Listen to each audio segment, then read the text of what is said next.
अब देखो हमारे पास जो क्वेश्चन है वो कह रहा है a concave mirror has a radius of curvature 40 centimetre.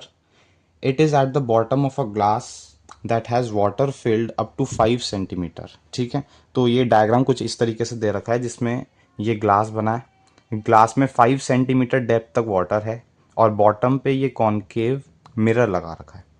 If a small particle is floating on the surface of water, small particle यहाँ पे हमने कंसिडर कर लिया सरफेस ऑफ द वाटर पे. Its image as seen from directly above the glass. ठीक है, इसका मतलब क्या है कि जस्ट इसके ऊपर आपने अपनी आई प्लेस कर रखी है और आप इसकी इमेज देखना चाहते हो.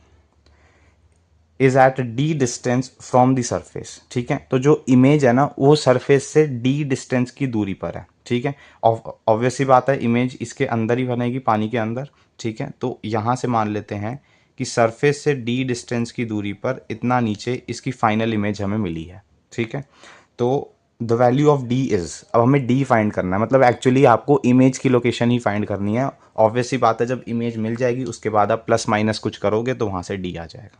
ठीक है, ऑप्शंस हमें दे रखे हैं, ये 4 ऑप्शंस हैं. अब इसमें करना कैसे, देखो पहले इसमें समझो इमेज कैसे फॉर्म होगी यहाँ पे. ठीक है, तो इमेज फॉर्मेशन कुछ इस तरीके से होगा कि पहले रे ऑफ लाइट ऑब्जेक्ट से सीधा इस मिरर पे स्ट्राइक होगी, फिर मिरर में एक पहली इमेज बनेगी. ठीक है, वो जो इमेज होगी that will be obtained from the mirror. It will act as the virtual object for the refraction at this surface. होगा क्या, यहाँ से रे ऑफ लाइट आएगी, वो यहाँ से रिफ्लेक्ट बैक होगी और फिर जब तक ये सरफेस पे पहुँचेगी उसके बाद सरफेस पे रिफ्रैक्शन होगा. उसके बाद फाइनल रे जब इमर्ज करेगी बाहर तब हमें इमेज मिलेगी. क्योंकि ऑब्वियस सी बात है अगर आपकी आई यहाँ पर प्लेस्ड है तो आपको इमेज तभी मिलेगी जब रे पूरा अंदर घूम के वापस बाहर आएगी. तो पहले यहाँ पे रिफ्लेक्शन होगा, उसके बाद जब रे वापस आएगी तब रिफ्लेक्शन के जस्ट बाद यहाँ सरफेस पे रिफ्रैक्शन होगा.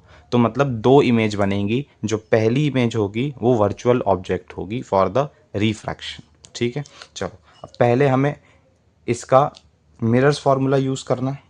तो 1/f is equals to 1/v plus 1/u.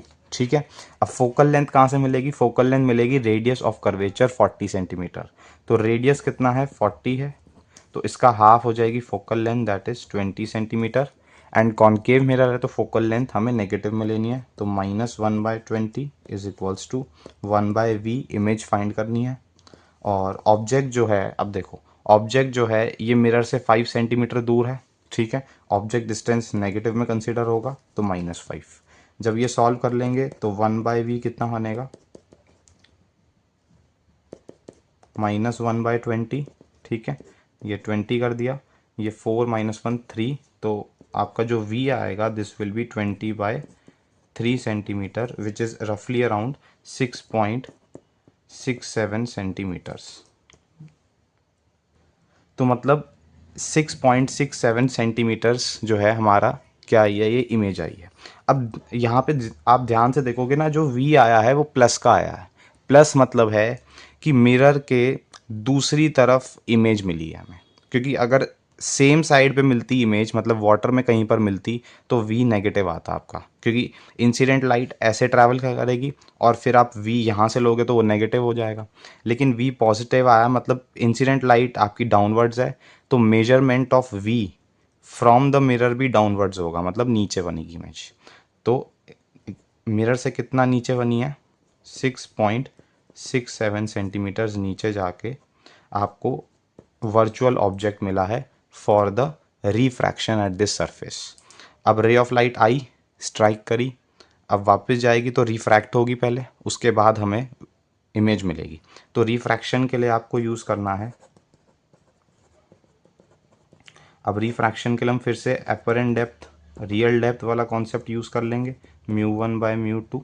ठीक है, तो डी डैश हमें फाइंड करना है. एक्चुअल डेप्थ कितनी हो गई, अब actual depth from the surface consider होती है, तो सरफेस से देखो 5 यहाँ से 6.67 यहाँ से कंसिडर हो जाएगा, तो कितना हो गया 11.67, 5 + 6.67. ठीक है, μ1 हो गया refractive index where the refracted light. तो आपकी जब लाइट यहाँ से रिफ्लेक्ट बैक करके एयर में जाएगी तो एयर का μ1 हो जाएगा. और वाटर से आ रही है तो वाटर का 4/3 हो जाएगा। ठीक है, ये जब आप पूरा सॉल्व कर लोगे तो डी डैश की वैल्यू आ जाएगी आपकी,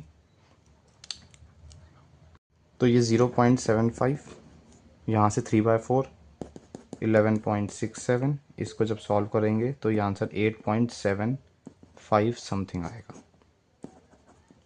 ठीक है, अब आपको पता है D dash is always measured from the surface, तो सरफेस से इमेज जो है 8.75 सेंटीमीटर नीचे बनेगी। ठीक है, तो ये जो हमने डी लिखा था यही है 8.75 सेंटीमीटर्स। अब देखो थोड़ा एक्चुअल में यहाँ पे डायग्राम में थोड़ा डिफ़ॉल्ट है, क्या डिफ़ॉल्ट है कि 5 सेंटीमीटर तो ये डेप्थ ही है, 8.75 इतना तो हो नहीं सकता, वो ऑब्वियसली इसको क्रॉस करेगा। ठीक है, तो कोई नहीं, आंसर होगा 8.75, यानी फ्रॉम द सरफेस इतना नीचे बनेगी इमेज। तो ऑप्शन कौन सा, ऑप्शन डी।